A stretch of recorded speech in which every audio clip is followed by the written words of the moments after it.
बयनिसिमबो खुलुमबाय। लोगोसे बे समाव आङो नोंथांमोननि गेजेराव मोनसे गोदान भिडिअ लानानै फैबावबाय। नोंथांमोना भिडिअखौ फारियै जोबजासिम नायलांदो।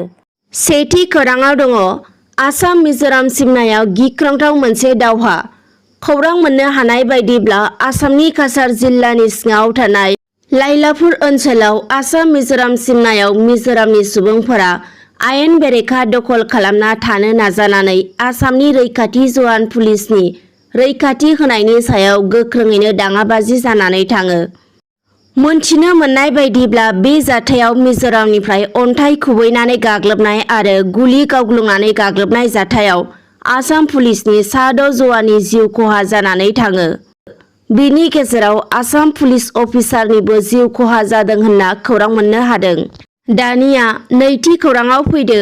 क'क्राझार जिल्लानि सिङाव थानाय बिटिसि सेक्रेटारियेटआव सिमा गैयै समसिम पाब्लिकफोरनि हाबनायखौ बन्द फोसावना होबाय। मोनथिनो मोननाय बायदिब्ला बिटिसि सेक्रेटारियेटआव मावफारियाफोरनि मोदोमाव कभिड-19 पजिटिभ केसआ साग्लोबनायनि थाखाय बिटिसिनि प्रिन्सिपाल सेक्रेटारि सान्तानु गडमारिया मैया 26 जुलाइ खालि सिमा गैयै समसिम सिङाव पाब्लिकफोरनि हाबनायखौ बन्द फोसावनानै होदों। मख'नो गोनांदि थांनाय 17 अक्ट'निफ्राय 23 जुलाइसिम कभिड-19 नि थाखाय से सप्ता बिटिसि सेक्रेटारियेटआव पाब्लिकनि हाबनायखौ बन्द खालामना होनायनि उनावबो बिटिसि सेक्रेटारियेटआव साख्रि मावग्रा सा 23 साख्रि आवलाफोरनि मोदोमाव कभिड पजिटिभ जानानै दङ होनना खौरांनिफ्राय मिथिनो मोननाय जादों। जायनि थाखायनो बिटिसि सेक्रेटारियेटआव पाब्लिकनि हाबनायखौ बन्द खालामनानै दोनथ'नो गोनां जाबाय। दानिया गुबुन मोनसे खौराङाव फैबावदो। बिटिसिनि गाहाय मावफुंगिरि सोद्रोमा प्रमद बर'आ मैया 26 जुलाइ समबारखालि गुवाहाटीआव आसामनि सोलोंथाइ मन्त्रि रनज पेगुजों बिटिआरनि माखासे सोलोंथाइनि जेंनानि सायाव गुवारै सावरायलायदों होनना खौरां मोननो हादों। मोनथिनो हानाय बायदिब्ला बे सावरायलायनायाव माखासे गोनांथारै फरायसालि प्रभिन्सियेलाइज खालामनाय, फरायसालिनि न' लुनाय आरो फोरोंगिरि थिसननायनि सायाव सावरायनाय जादों होनना मिन्थिनो हादों। दानिया ब्रैथि खौराङाव फैबावदो। मैया 26 जुलाइ खालि अदेबानि समबारखालि आसामनि अंगनाबादि कर्मी आरो हेल्पारफोरा जथायै बेरगाव आइसिडिएसनि गाहाय मावखुलियाव मोनसे धरना हाबाफारि लादों। बे हाबाफारिनि गेजेरजों बेरगावआव आइसिडिएसनि सिङाव थानाय 500निबो कर्मी हेल्पारफोरा गावसोरनि मोननो गोनां आसाम रायजो सरकारनिफ्राय 2000 रांनिफ्राय बारायनानै 5000 कर्मीफोरनो आरो हेल्पारफोरनो 1000 निफ्राय बारायनानै 3000 रां खालामनो थाखाय बे धरना होनाय हाबाफारिखौ लायो। बेजों लोगोसे आरो खामानि मावनाय समा जोबोब्ला पेन्सन होनांगौ होननानै दाबि दैखांदेरो। दानिया गुबुन मोनसे खौराङाव फैबावदो। थांनाय बावैसो सान सिगां क'क्राझार जिल्लानि गसाइगाव महकुमानि सिङाव थानाय दुमबाजार गामिनि रायजोफोरा माइरं रानग्रा डिलार बिथां रासना बसुमतारीनि सायाव जाख्ल'नायनि अजद होदोंमोन।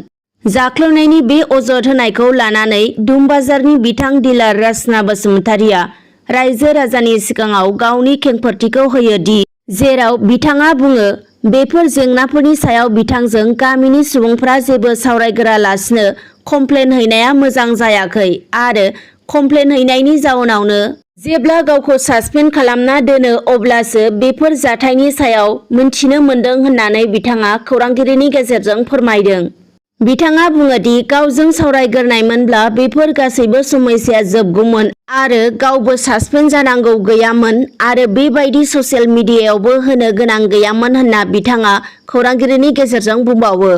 नाथाय दुखुनांथावदि गावजों सावरायनाय रायलायनाय गैयालासिनो कमप्लेन हैनाय ससियेल मिडियायाव दिन्थिनाया थारैनो जोबोद दुखुनांथाव होनना बिथाङा खौरांगिरिनि गेजेरजों फोरमायबावो। बेनि गेजेरजोंनो बिथाङा बुंबावो दि बे खामानिया रायजो राजाफोरखौ लानानै गामि ओनसोलाव गावबुराफोरखौ लानानै सावरायलायबानो बेफोर गासैबो समाधान जागौमोन। नाथाय बेफोरखौ बिसोरो खालामालासिनो साफा सानैनि बानसावनायावनो गावनि सायाव गाज्रि नोजोरै, गाज्रि रावै, गाज्रि मुं होनानै बिसोरो बे खामानिखौ मावदों।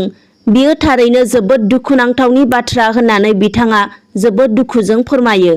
आरो जाय खोथाफोरखौ लानानै गावनि सायाव जाख्ल'नायनि अजद खालामदोंमोन बेफोर गासिबो नंखाय। मानोना रायजो राजाफोरानो मिन्थिगोन होननानै बिथाङा फोरमायबावो। आरो बेफोरबायदि गावखौ मिन्थिहोआ जासे कमप्लेन हैनाय ससियेल मिडियायाव गावखौ दिन्थिनायनि सायाव बिथाङा दुखु मोननायजों लोगोसे जोबोद लाजिनाय मोनखांदों होननानै बिथाङा फोरमायबावो। गुबुन फारसे बिथाङा फैबाय थानाय उननि समाव गावनियाव जे जालांबाय जे खालामबाय गुबुननियाव बिब्दि खालामनाङा आरो माबा मोनसे मावनोब्ला बयजोंबो सावरायलायनायनि गेजेरजों खामानिखौ माव होननानै बिथाङा बयनिसिमबो खावलायहरो।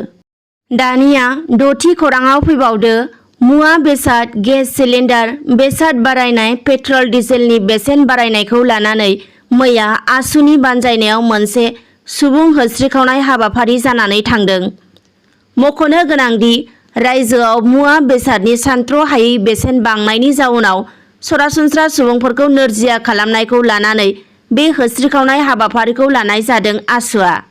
दानिया 7थि खौराङाव फैबावदो JBNS फिल्म प्रडाक्शनजों दिहुनजानाय जौमोन मुंनि मोनसे आबुं बर' सावथुननि शुटिं खालामनाया मैयानिफ्राय जागायबाय।